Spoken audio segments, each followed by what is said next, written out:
productos y servicios bancarios, ¿ya? Cuando nosotros hablamos de productos y servicios bancarios, muchas veces entendemos sobre lo que nos ofrecen los bancos. ¿Qué es lo que nos ofrecen los bancos? Ustedes dirán, nos ofrecen créditos, nos ofrecen pagos, nos ofrecen ahorros. ¿Qué más nos ofrecen los bancos? A ver, ¿alguna vez ustedes han trabajado con algún banco? ¿Qué es lo que nos ofrecen los bancos? Las operaciones bancarias. Cuando nosotros hablamos de operaciones bancarias, vamos a ver a lo que se dedica el banco. Dice, podemos establecer que la banca encuentra su razón de ser en el manejo de una economía monetaria. Ustedes saben que los bancos, las instituciones financieras, lo que manejan son dinero, ¿no? Entonces, es decir, ellos se dedican en la administración y creación de estas especies monetarias, y el banco se ubicaría entonces como un intermedio de manejo de recursos monetarios. Recordemos, en el curso anterior nosotros hemos hablado dentro del sistema financiero.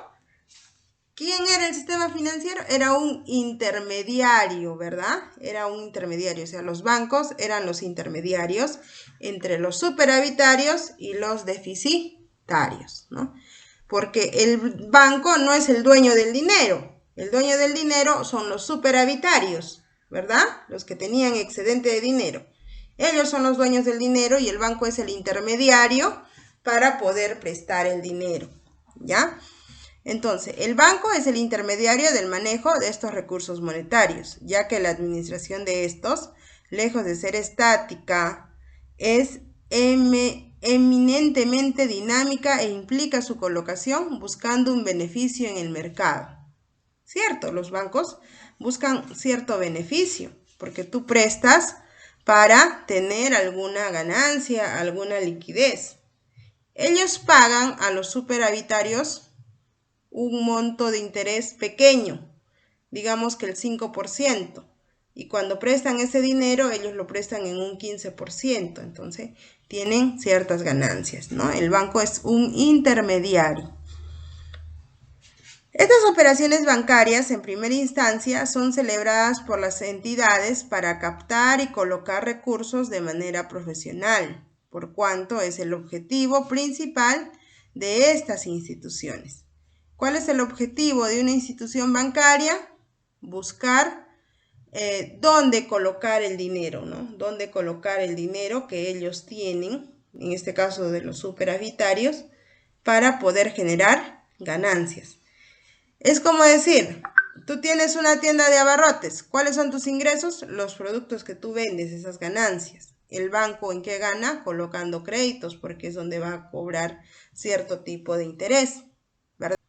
Ahora, las operaciones bancarias implican la realización de una operación o negocio de intermediación que se caracteriza por ser una transmisión actual de la propiedad sobre una cosa, de una persona a otra, con cargo para esta última de devolver anteriormente la cantidad de dinero. En esta parte, como dice, se hace una operación. Si es una operación de crédito, se hace todo un trámite, se ofrece ese dinero, se le coloca la tasa a la que debe de pagar y la persona debe de hacerse cargo de devolver ese dinero con los intereses correspondientes. Pero ¿qué es lo que le avala al banco de que esa persona va a pagar?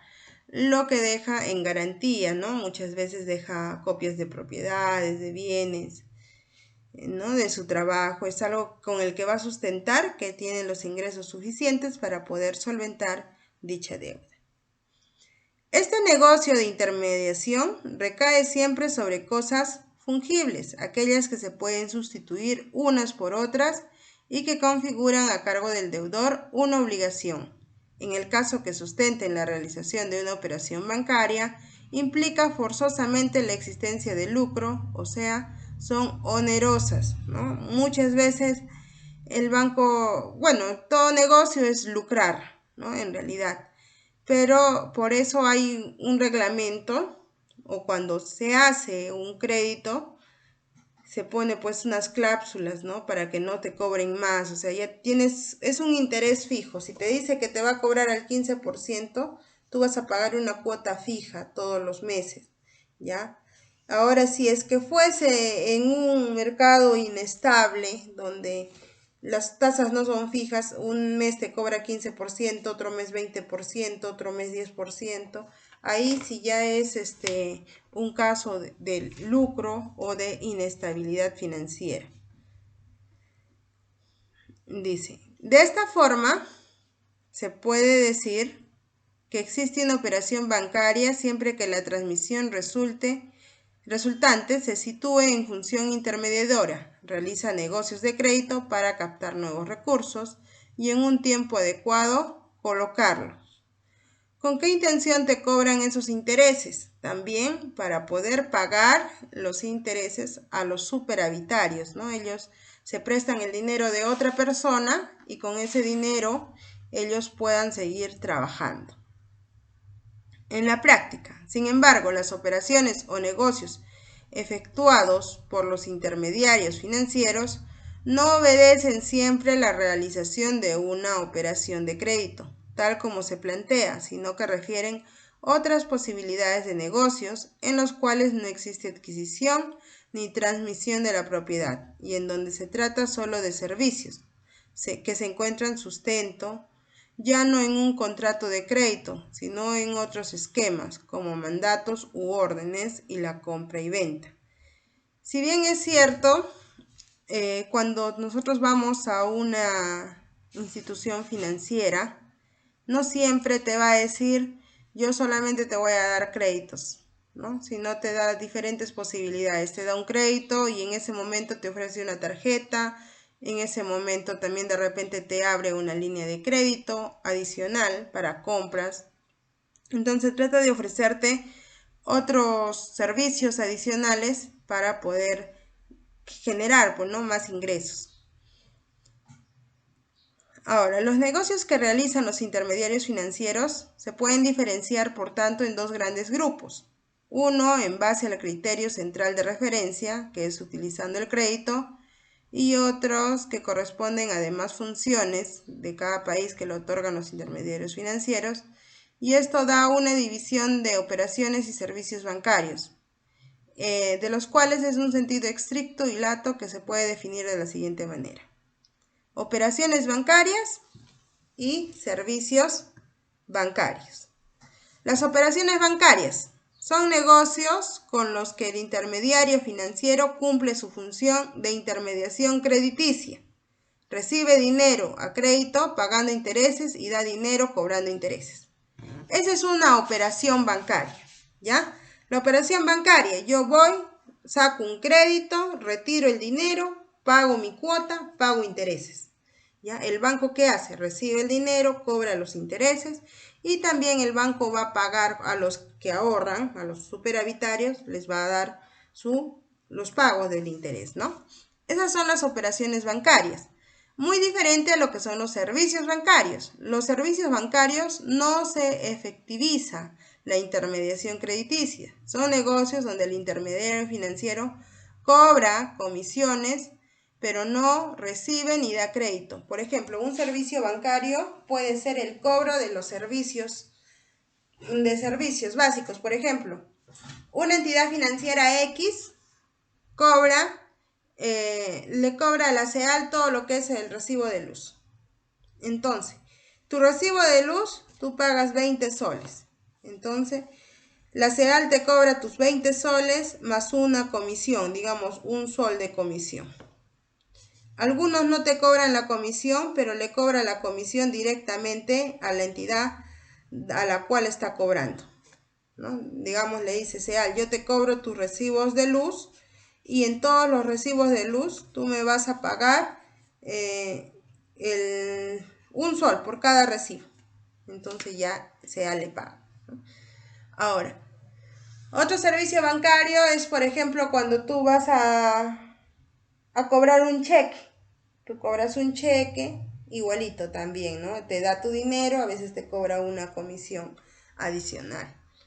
Ahora también el pago de pensiones, esos son los servicios bancarios, ¿ya? Cuando ellos te dan algo, pero no reciben ni te dan crédito. ¿Ya? Ahora, por ejemplo, te abren una línea de crédito. Te dan una tarjeta de línea de crédito, ¿no?, para que tú puedas utilizar, pero ellos no te dan el dinero. Tú compras en productos y vas pagando también aparte la cuota. ¿Ya? ¿Hasta ahí está claro? ¿O tienen alguna duda, alguna inquietud? Bancarias, ¿no? En esta clasificación de operaciones bancarias nos dice que dentro de un concepto estricto de lo visto en la definición de operaciones bancarias, estas se encuentran referidas al negocio principal de intermediarios financieros, en general, es decir, a las operaciones efectuadas con la clientela le proporciona recursos y con la clientela a la cual le facilita recursos, sea recibiendo dinero a crédito o dando dinero a crédito. Por tanto, múltiples, las clasificaciones se han hecho de las operaciones bancarias una de las más extendidas y aceptadas. Es aquella que divide la operación bancaria en dos grupos: en operaciones fundamentales típicas o operaciones complementarias o accesorias. ¿Ya?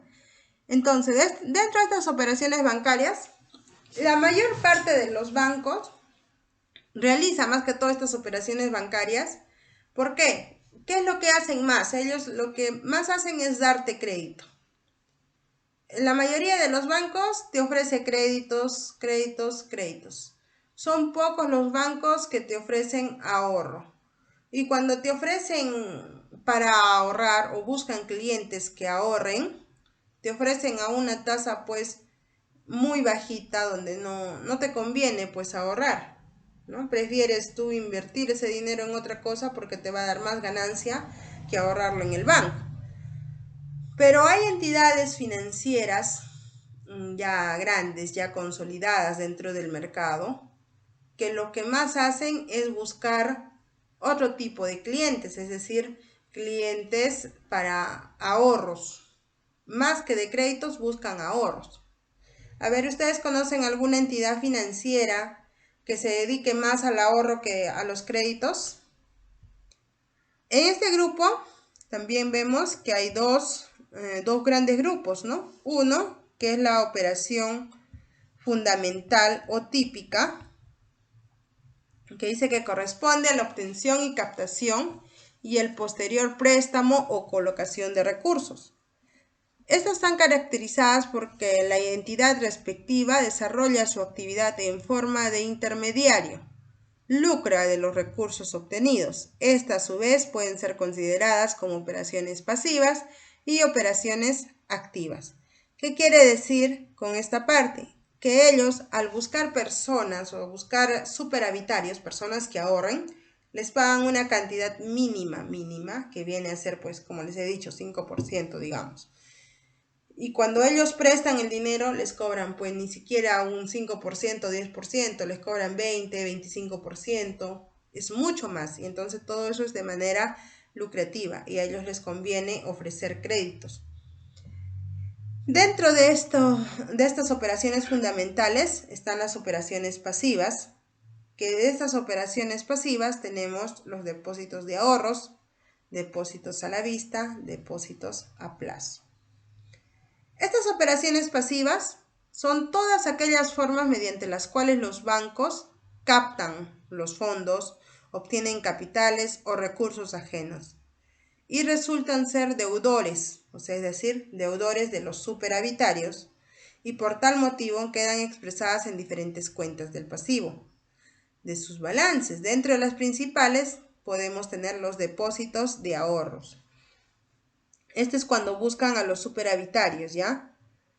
Los depósitos de ahorro son fondos provenientes en su mayor parte del sector laborista de la población, quienes toman parte de sus ingresos para formarse un capital en prevención de acontecimientos futuros o para utilizarlos luego de obtenida una determinada suma de dinero.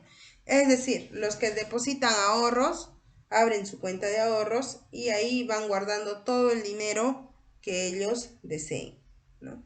Dicen, quiero ahorrar, por ejemplo, hasta 15.000 soles. Entonces vas dando tu cuota y vas ahorrando. Son depósitos de ahorros y de una vez que tengas esa cantidad, lo retiras. Depósitos a la vista. Son recursos provenientes de la industria, comercio, inclusive de particulares, quienes aportan diversas sumas de dinero para su propia comodidad y seguridad. Los depósitos de esta naturaleza son de libre disponibilidad de sus propietarios, pero sus saldos permanecen en forma constante, debido a que no todos necesitan retirar dinero al mismo tiempo. ¿Qué quiere decir? En esta parte, por ejemplo, yo tengo una tarjeta y un día ahorré 100 soles, al día siguiente ahorré 50.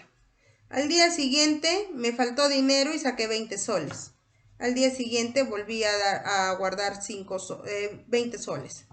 Entonces, los depósitos a la vista son cuando yo puedo colocar y sacar dinero cuando yo desee. Esa es a libre disposición del propietario, ¿ya? O si no, yo pongo cierta cantidad de dinero y retiro cada que yo deseo. Los depósitos a plazo son los mismos sectores antes mencionados, los que realizan depósitos de dinero, que en teoría no van a requerir durante cierto tiempo, donde además de la seguridad esperada obtienen una ganancia a través de los intereses. ¿Qué quiere decir? Que ese depósito a plazo, yo voy a decir, yo voy a guardar 10.000 soles por 3 años.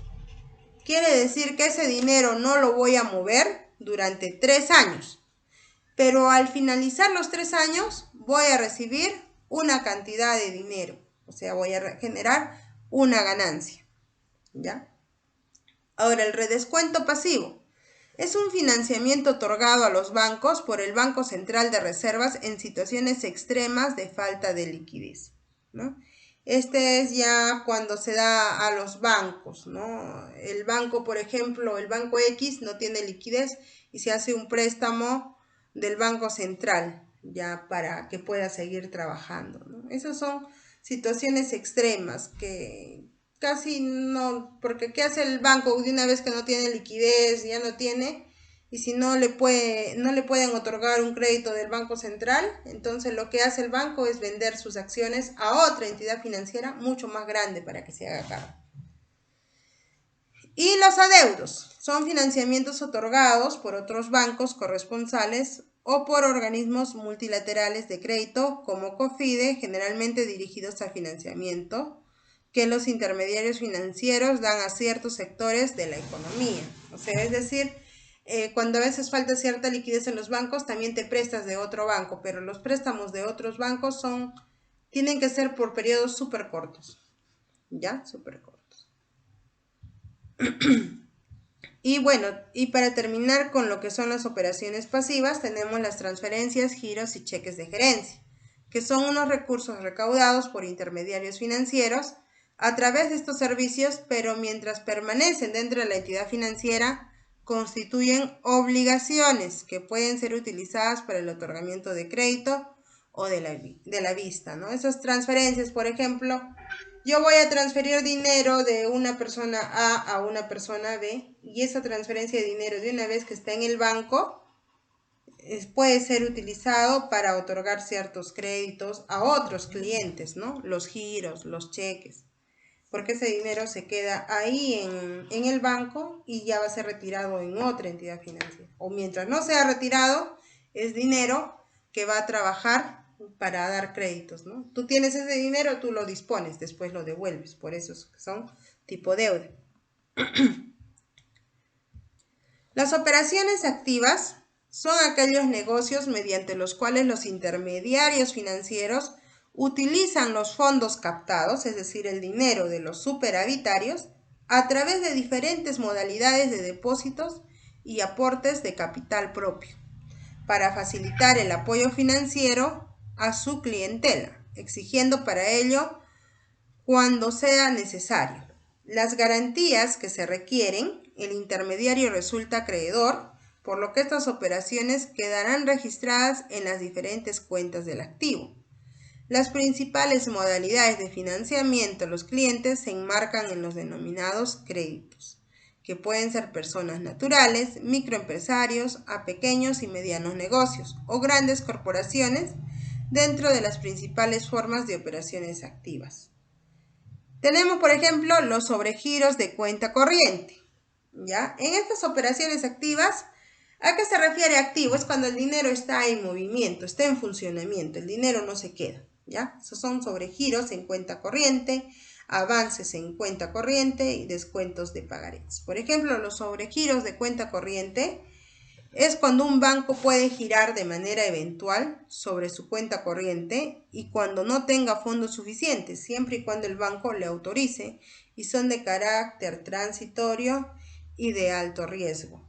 ¿Qué quiere decir esto? Por ejemplo, la empresa A es una empresa A que tiene cierta cantidad de dinero, ¿ya? Donde esa empresa A recauda fondos o ingresos mediante los servicios del banco, ¿no? El banco le dice, ya yo voy a cobrar de repente todas las ventas que tú haces, yo los voy a cobrar. El banco recibe cierta cantidad de dinero.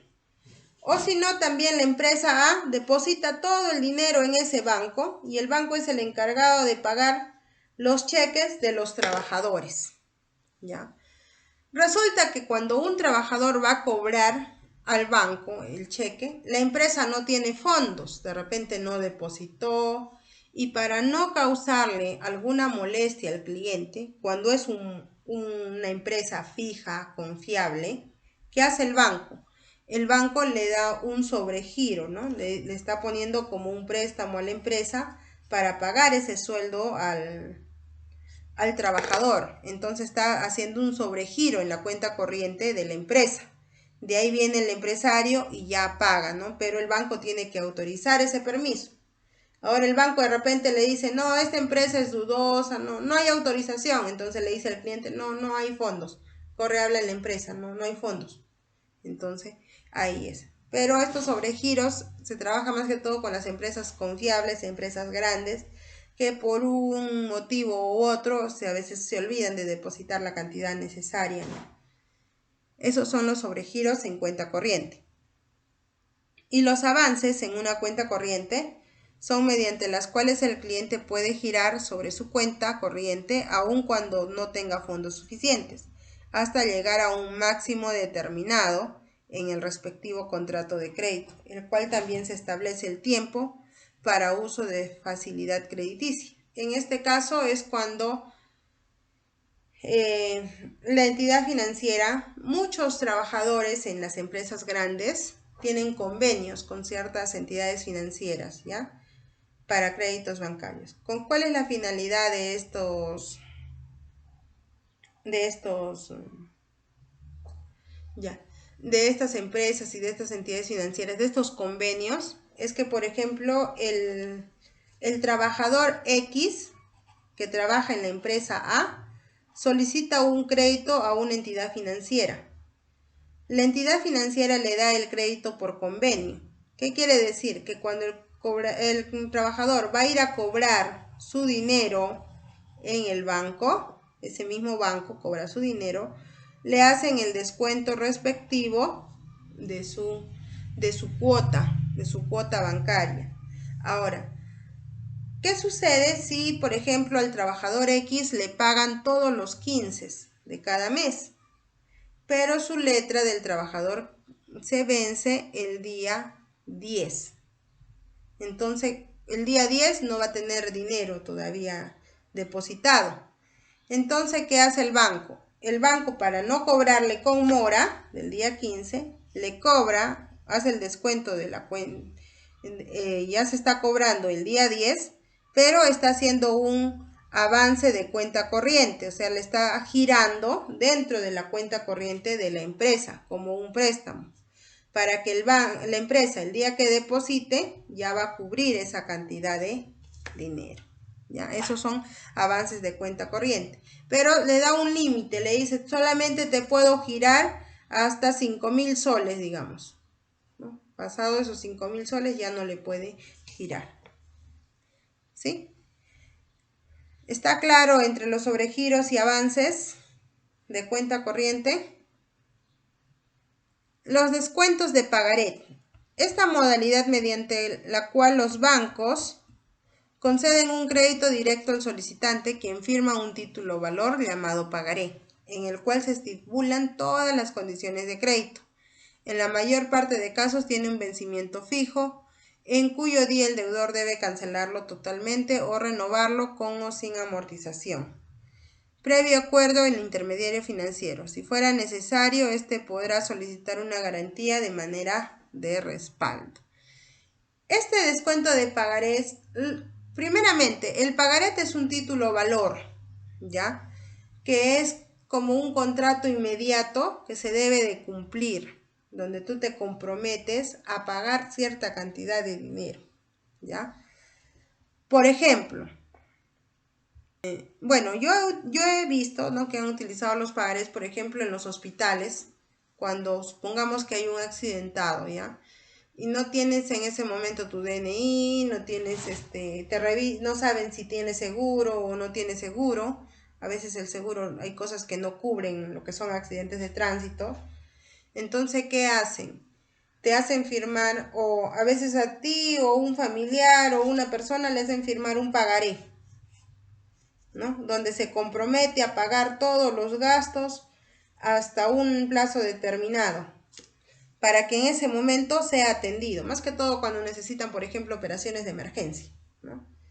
Ahora, si después de esa operación de emergencia no cumples con pagar el pagaré o haber realizado el trámite respectivo, ¿qué hacen? Lo que hacen es, como dice, dejan de atenderte, ¿no? No cumplen. Entonces tienes tú que hacer otro trámite para ampliar ese pagaré o pedir, ya trabajan con una entidad financiera para que les pueda proporcionar esa cantidad de dinero, ¿ya?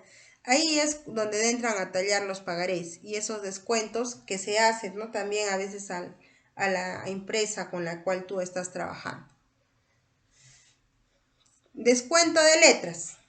A través de este sistema se concede un crédito en base a un título valor. La letra de cambio también es un título valor, ya que podrá ser uno de uno o más documentos, y su tratamiento es bastante similar a los pagarés, ¿no? Es una letra de cambio, te dan dinero a cambio de una letra donde tú te comprometes también a pagar y dar una fecha establecida. Lo que es pagaré y letras de cambio, vamos a verlo más a fondo cuando llevemos el curso de títulos valores, ¿ya? Ahora, en este tipo de letra de cambio, como dice, si fuera necesario, el banco puede solicitar una garantía de manera de respaldo. Yo te doy una letra de cambio, pero ¿qué me das? ¿Qué me garantiza que me vas a pagar? ¿Qué bienes tienes? ¿O con qué me vas a pagar? ¿Verdad? Por eso piden un respaldo y en algunos casos también un aval. Y bueno, los préstamos, que es una actividad pues muy activa, donde dice, son los préstamos. Hay diferentes tipos de préstamos personales, de consumos, automotrices, hipotecarios, de capital, de inversión, diferentes tipos de créditos, ¿no?, donde te otorgan ese crédito o ese financiamiento por cuotas periódicas que tú pagas cada mes, ¿no?, o dependiendo de cómo se esté trabajando. Hay otros que pagan cada 3 meses, cada 6 meses, dependiendo. Y entonces esto adicionalmente se agrega un cargo por comisión de gastos de seguros u otros, ¿ya?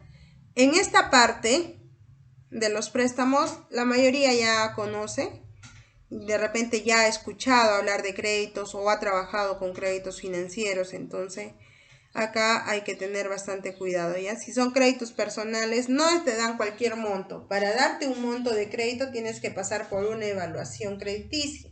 Ahí te van a evaluar de acuerdo a tus ingresos, de acuerdo a tus egresos, de acuerdo a tus bienes, hasta qué cantidad de monto te van a dar, ¿ya? ¿Hasta ahí alguna duda o todo claro? Lo que es el factoring. ¿Alguna vez ustedes han escuchado hablar del factoring?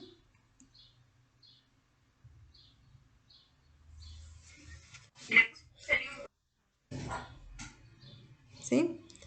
A ver, dice, factoring es una modalidad orientada preferentemente a las empresas, mediante la cual éstas ceden al banco sus cuentas por cobrar, aún no vencidas, a cambio de un anticipo de dinero que les permita financiar su proceso de producción, comercialización o venta de servicio. En este caso, a diferencia del descuento del banco, asume íntegramente el riesgo del no pago de deudores con documentos adquiridos. En otras palabras, vamos a hacer un ejemplo, ¿ya? Por ejemplo, para el factoring, la empresa A, esta empresa, creo que ya les puse ya más o menos un ejemplo antes. Bueno, no sé si a ustedes o al otro grupo. ¿Ya? Igual. Esta empresa A produce ropa. Supongamos que todo tipo de ropa, ¿ya? De algodón. Entonces, vende ropa a diferentes clientes. Esta es una tienda mayorista. Pero estos clientes, cuando les pagan, le dice ya, yo te voy a pagar, tú me dejas la mercadería y yo te voy a pagar acá 20 días. El otro le dice, yo te voy a pagar a 18 días. Y el otro también le dice, yo te voy a pagar acá 20 días. ¿Sí? Pero este empresario que produce o fabrica polos de algodón necesita un proveedor principal, que es el de la materia prima, que es el que le va a dar el algodón o las telas para fabricar, ¿ya? Este es el de materias primas, el que va a abastecer, va a ser el productor principal. Tú fabricas los polos, pero yo te voy a dar la tela, yo te voy a dar el algodón, te voy a vender los hilos, toda la materia prima para producir. Pero tú a mí me vas a pagar, le dice, cada 15 días. Entonces, ¿qué sucede aquí? Sucede que este empresario tiene que pagar cada 15 días al productor principal. Bueno, no al productor, sino al de la materia prima. Pero a ella le pagan cada 20 días, a este empresario. Entonces, si es cada 20 días, se estaría pagando con 5 días de retraso. ¿Y qué es lo que hace este empresario para poder cumplir con esta persona? Solicita un factoring. ¿Ya? Un factoring. Este factoring es que viene el empresario a la entidad financiera y le dice, necesito un factoring. La entidad financiera le dice, yo te doy el dinero para que tú me pagues acá 20 días. ¿Cuánto necesitas? Digamos, le dice, necesito 300 para pagar al de materia prima. Él le da el dinero al día 15 que ella necesita. Le entrega en el día 15. Ella con ese dinero paga al de materia prima y el día 20 le está devolviendo al banco con un interés súper pequeño, ¿ya? Un interés muy pequeño. A ver, desactiva tu audio, por favor. Con un interés súper pequeño, para que con ese interés pequeño, ¿qué resulta? Ella cobra los 20 días, le paga al banco y el banco a los 15 días después le puede dar otro crédito para que vuelva a pagar su materia prima. Y es una forma de trabajar. Así la empresa queda bien y no exige tanto el pago a sus clientes. ¿Sí? Y luego tenemos el arrendamiento financiero o leasing. El leasing, dice, es una operación mediante la cual un banco adquiere un bien mueble o inmueble a solicitud de su cliente y luego se lo cede en uso a cambio de una cuota periódica, teniendo el cliente posibilidad de optar la opción de compra al término de la operación. En el leasing, ¿qué sucede? Una persona X desea comprarse la casa de sus sueños. Una casa de sus sueños que tiene muchos pisos y está muy bonita. Ya está. La casa de sus sueños. Ahora, ese cliente A que se quiere comprar esta casa o esta propiedad, le dice que le cuesta, supongamos, 50,000 soles. Es una cantidad X que le da. pero el cliente no cuenta con esa cantidad. Entonces, ¿dónde se va? Se va al banco y solicita el arrendamiento financiero o el leasing. Y le dice el banco, le dice, ¿sabes qué? Yo quiero comprarme una casa porque yo pago alquiler y no me alcanza. ¿Cuánto pagas de alquileres? Le dice, yo estoy pagando 2.000 soles en alquiler y la casa que quiero está a 50.000. Muy bien, le dice. Vamos a hacer este financiamiento. El banco compra la casa y la casa va a salir a nombre del banco. Ojo, a nombre del banco. Y el cliente A va a vivir en la casa, pero va a pagar, como decir, lo que pagaba en el alquiler, 2.000 soles, esos 2.000 soles le va a pagar al banco. Va a pagarle al banco un alquiler.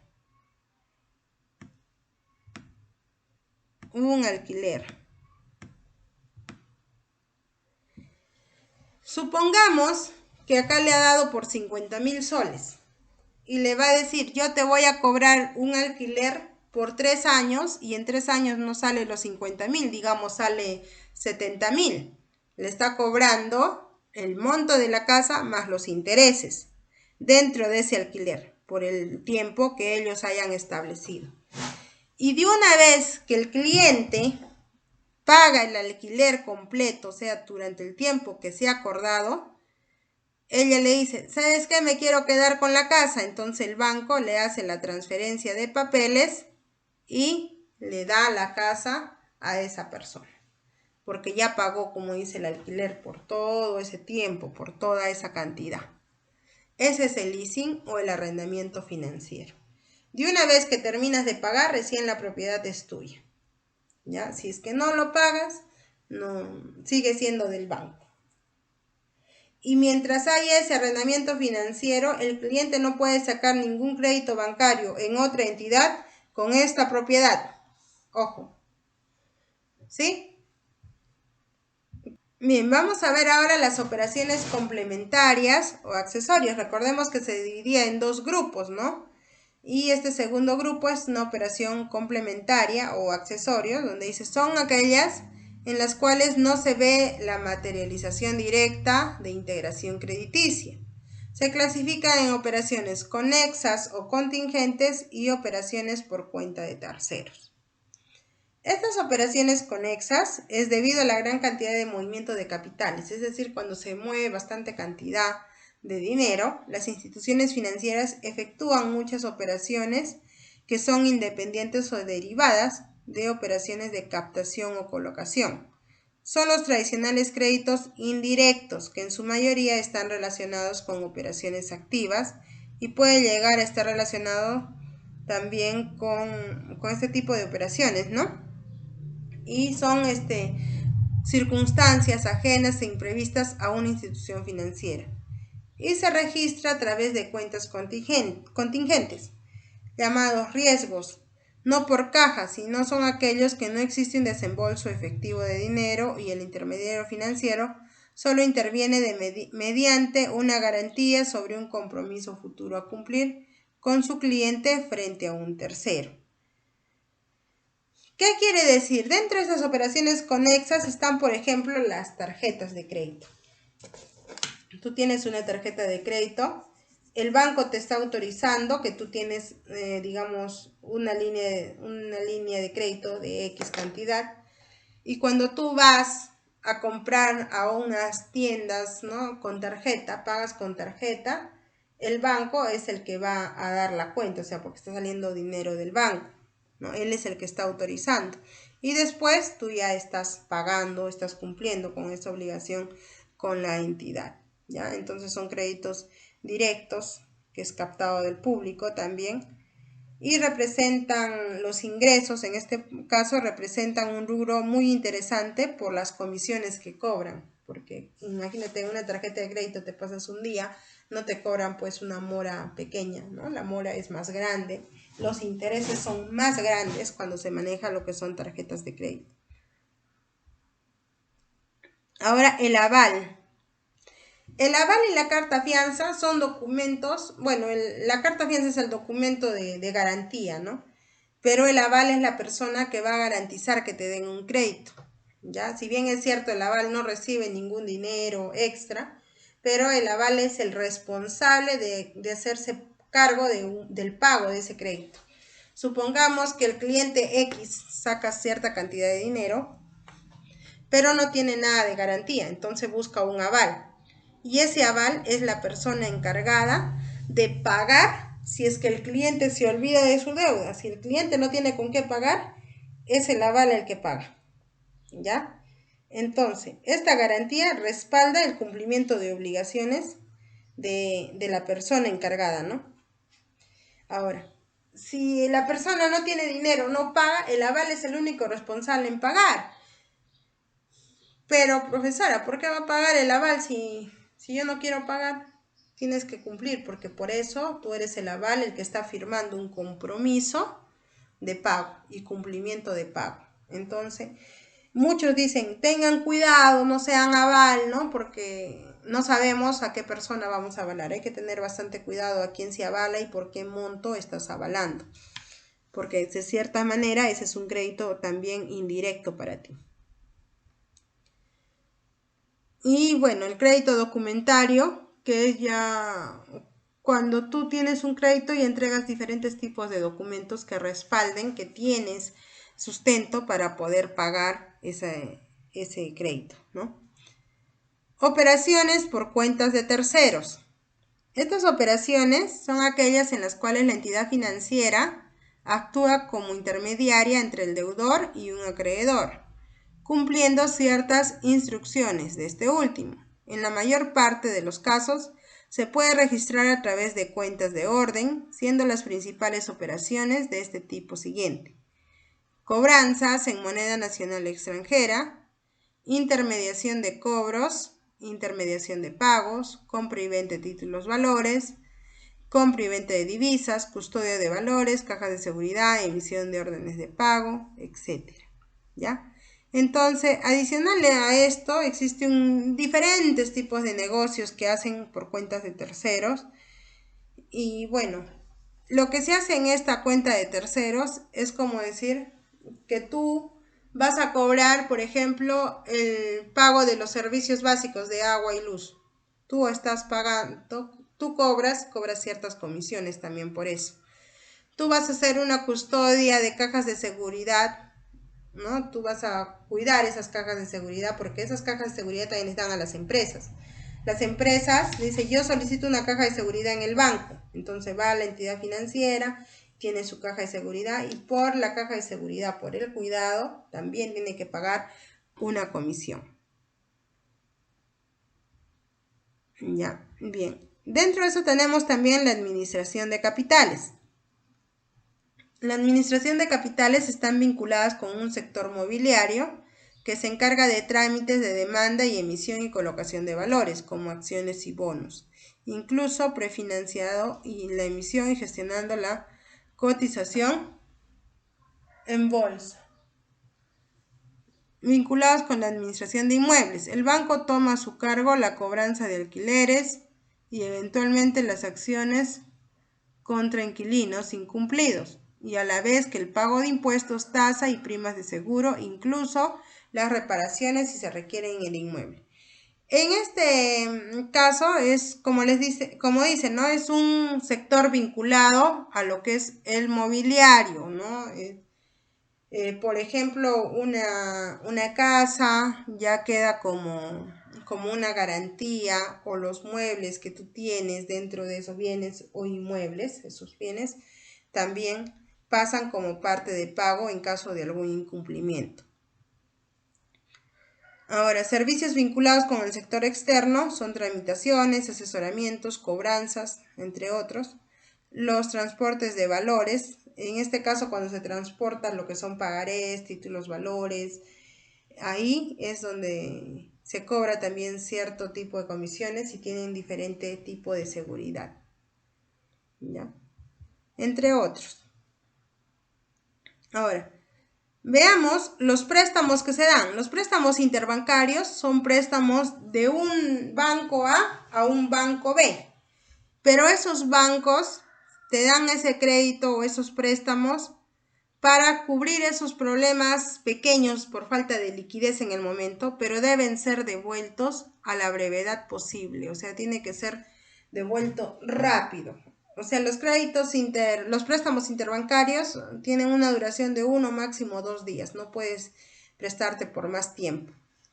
Ahora, las intervenciones en valores son excedentes de fondos que tienen entidades financieras y que no son colocados a través de créditos, sino que se invierten en diversos instrumentos o valores que le permitan obtener algún tipo de rentabilidad. Es decir, cuando tienen ese excedente de dinero, en vez de colocarlo para mayores créditos, ¿qué hacen? Lo invierte en otro. No sé si ustedes han escuchado sobre el overnight, que en una noche tú depositas ese dinero a otra entidad financiera y estás ganando pues más interés solo por la noche. Ya al día siguiente lo recuperas y en esa noche ya ganó cierto interés. Tenemos también los swaps y forwards, que se refieren a operaciones de compra y venta futuro en una moneda extranjera para solucionar problemas temporales de liquidez, ¿no? Vendiendo, comprando moneda extranjera en el compromiso de reventa o recompra de esa moneda. Tú le vendes cierta cantidad de dinero, ¿no? de valores, como dice, te dan esa cantidad de dinero al día siguiente, pero tú también ya lo puedes recuperar rápidamente. Y los repos, que son las operaciones de reporte, son venta temporal de títulos valores como certificados de depósito para satisfacer necesidades temporales de liquidez, con el compromiso de recompra de los mismos. ¿En qué consisten los repos? Por ejemplo, me falta dinero en el banco, o yo como empresa, soy una empresa X y me falta dinero. Entonces yo agarro y le digo al banco, voy a hacer una repo, te voy a vender mis acciones de la empresa, digamos 3 acciones o 15% de mis acciones, para que tú me des la cantidad de dinero que yo quiero. Quiero 20,000 soles, digamos. Entonces el banco te da y esa parte de la empresa pasa a ser al banco, ¿no? de las repos. Pero de una vez que tú le dices, yo te voy a pagar, acá 15 días te voy a devolver, es decir, te lo voy a volver a comprar, pero la ganancia que te cobra, o sea, lo que te va a cobrar por la repo es un porcentaje mínimo, un 1 o el 2%, hasta el 3%, no es más. Entonces, tú estás devolviendo prácticamente el dinero, es como un préstamo que tú te haces, como que tú le dijeras a tu mamá, mamá, yo quiero que me prestes 100 soles y a cambio de los 100 soles yo te voy a dejar mi celular. Entonces, ¿qué hace tu mamá o tu papá? Te da los 100 soles. Tú le pagas al día siguiente los 100 soles más una pequeña cuota de interés, ya más 2 soles, y te da tu celular. O sea, lo recuperas rápidamente. Esas son las repos. Hasta ahí, ¿alguna duda o consulta? Aperturas de cuentas y captación de depósitos. Las cuentas son diversas modalidades de depósito mediante las cuales se formaliza una relación intermediario y financiero con el cliente y son contratos por los cuales se faculta al titular o titulares a efectuar ciertas modalidades de depósitos, así como retiros dentro de las condiciones de las instituciones financieras. ¿Ya? Las instituciones financieras adoptan ciertas precauciones orientadas a identificar la persona de su eventual cliente, sobre todo en lo que concierne a su moralidad y buena reputación, pues se trata de contratos financieros, la confianza y la buena fe de las partes supone que gocen de las más altas calidades morales. Dentro de la apertura de cuentas hay requisitos. Estas aperturas de cuentas, nosotros queremos aperturar nuestra cuenta, ya sea para ahorros, ya sea para de débito o queremos, ¿no?, tener siempre nuestra cuentita. Entonces nos piden una serie de requisitos. ¿Ya? Dentro de estos requisitos que nos piden pues la identificación del cliente. ¿Cuál es nuestra identificación? Nuestro DNI.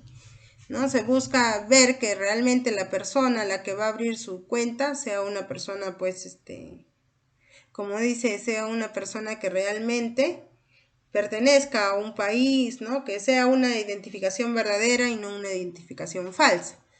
Entonces, presentación de documentos, que viene a ser el documento de identidad.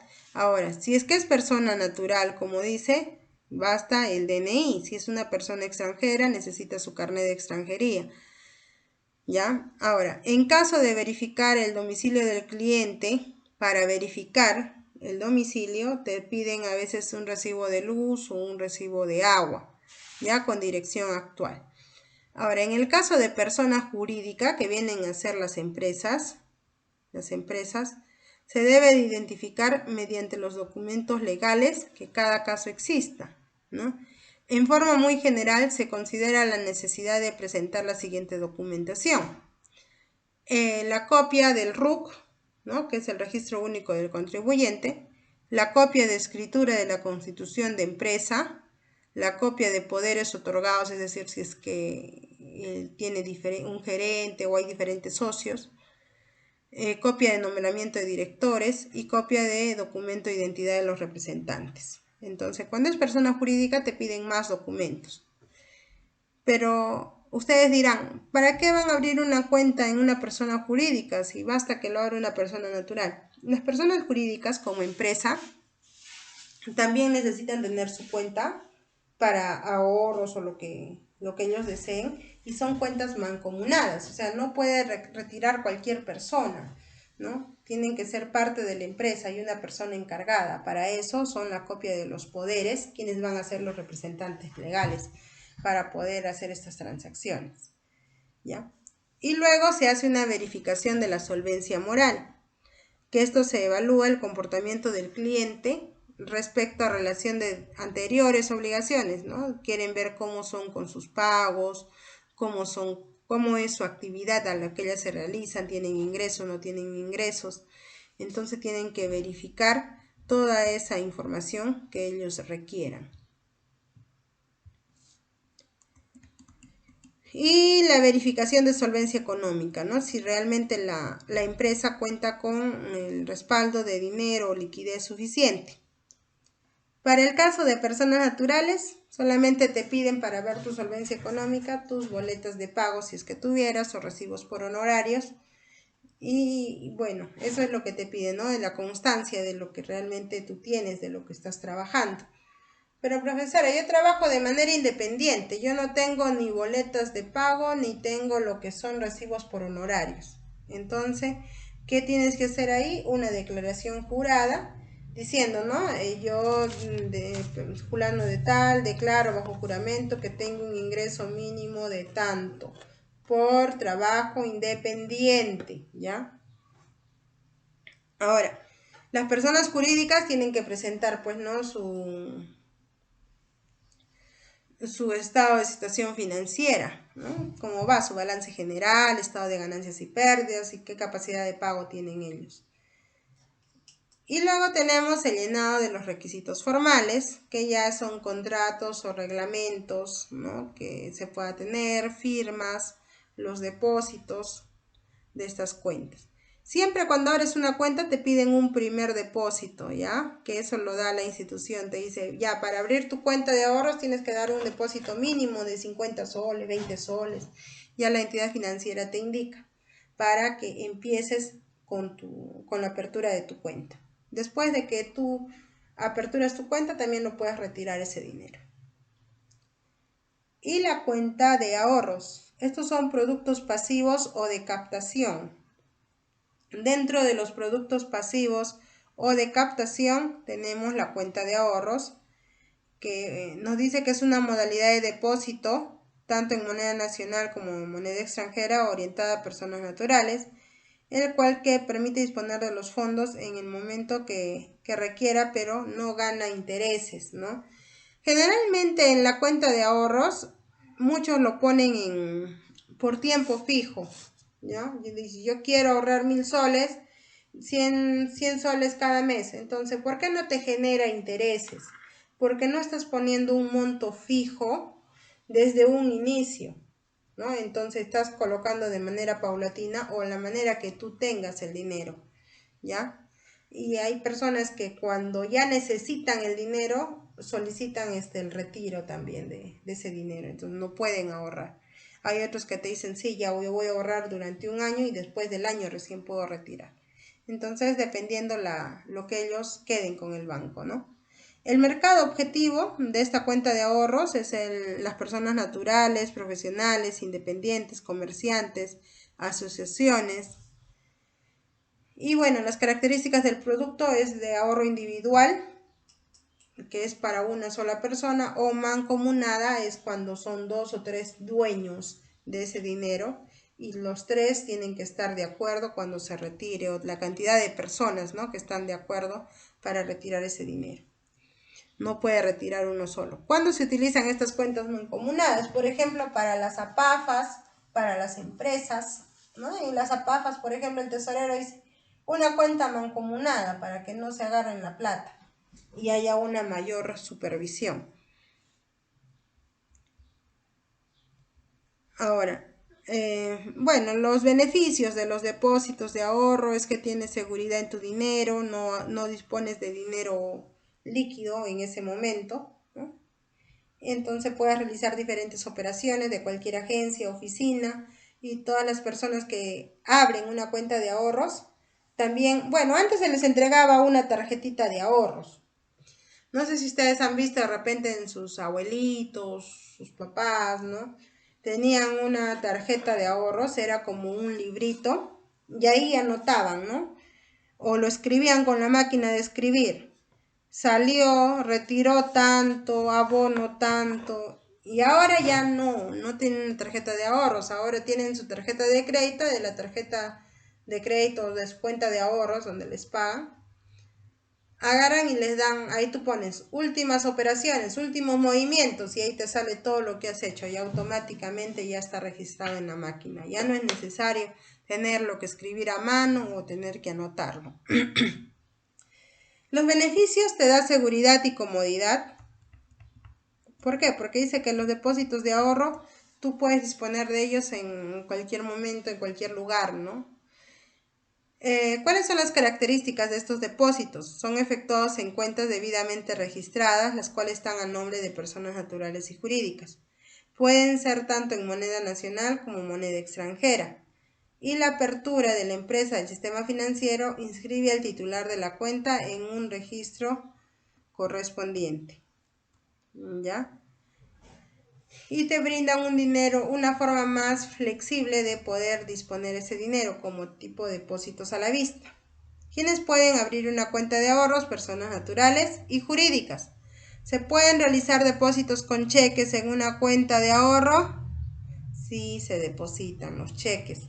Ese dinero primero lo cobras y luego es depositado a tu cuenta de ahorro.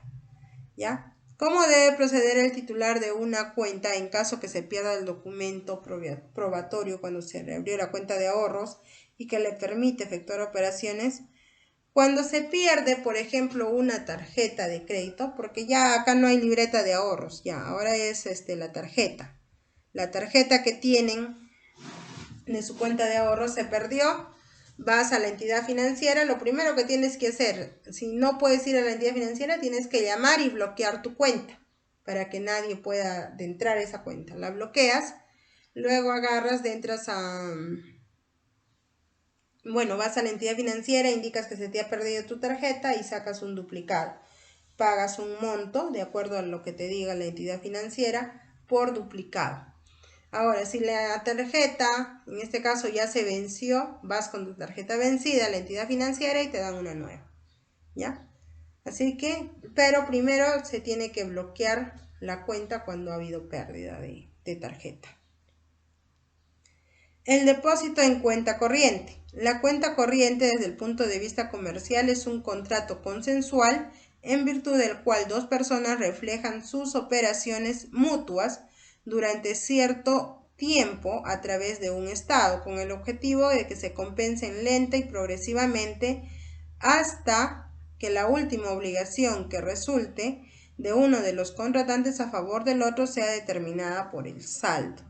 Desde el punto de vista bancario, esta es una modalidad de depósito en moneda nacional o extranjera para personas naturales o jurídicas, mediante la cual el banco se obliga a recibir depósitos y cumplir las órdenes de pago en cualquier momento. Es decir, con esta cuenta corriente, ahí tú colocas el dinero, dispones y colocas dinero de esa cuenta las veces que tú consideres necesario, ¿ya?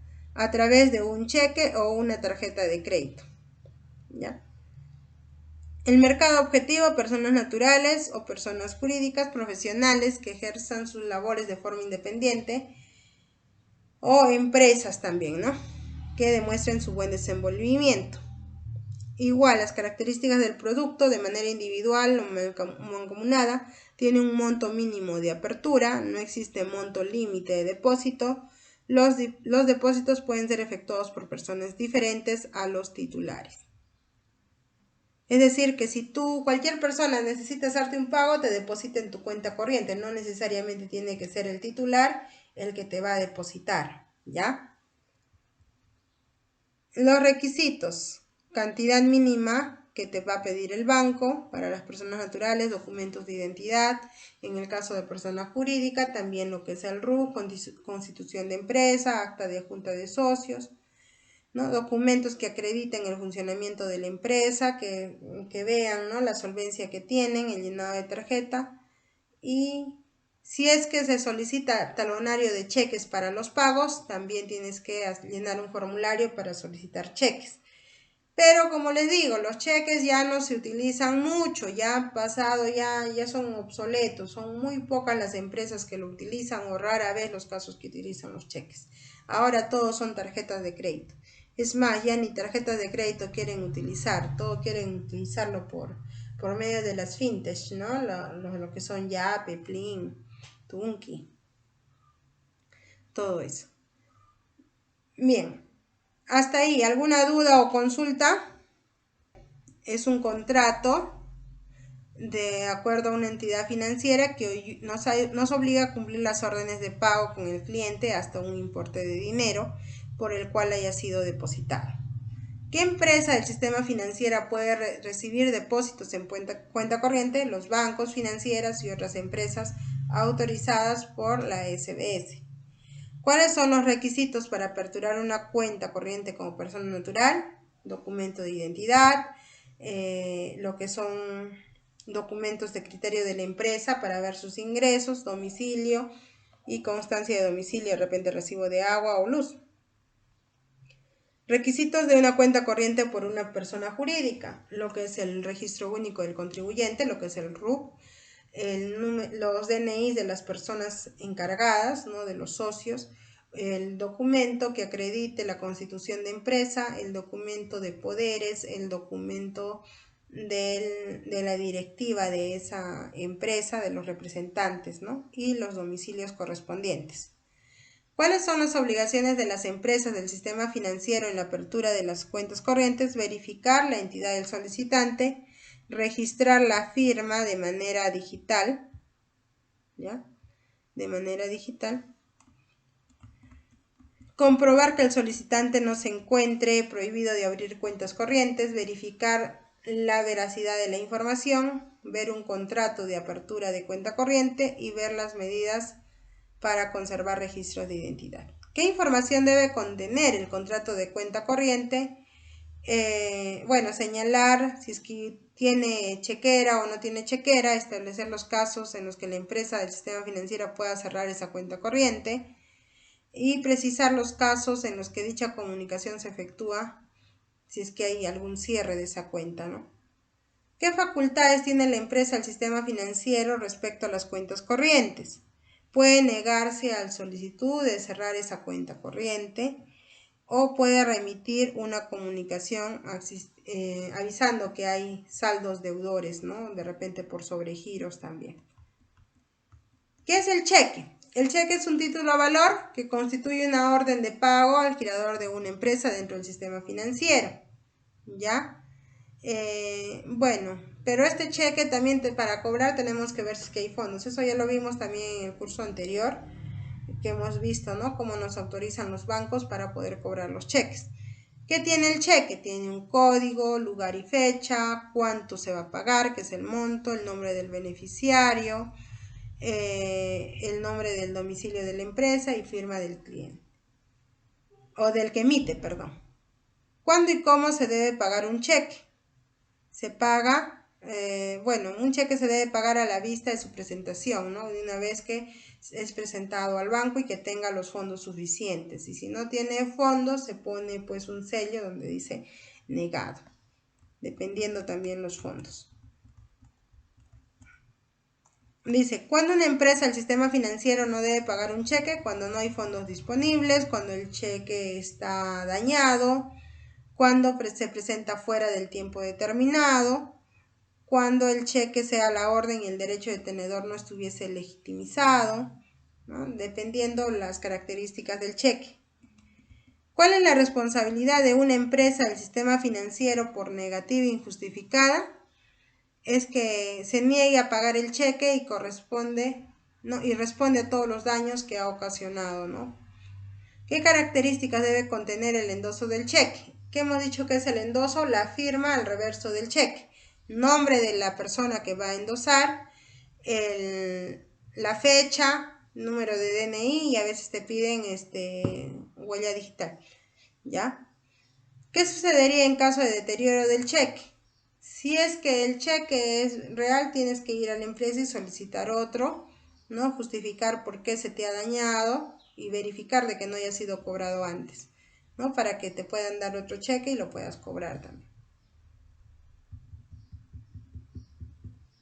¿Cómo se debe proceder en el caso de deterioro total, pérdida o robo de un cheque? En el caso de que se haya desaparecido cualquier dato necesario para identificación del cheque, haya sido extraviado o sustraído, el tenedor puede solicitar al juez la ineficacia del cheque, o sea, ya tiene que anular ese cheque para que no sea cobrado y autorizar el cumplimiento de obligaciones para que te puedan dar un duplicado, ya anulando el original y ya te dan otro que es el duplicado.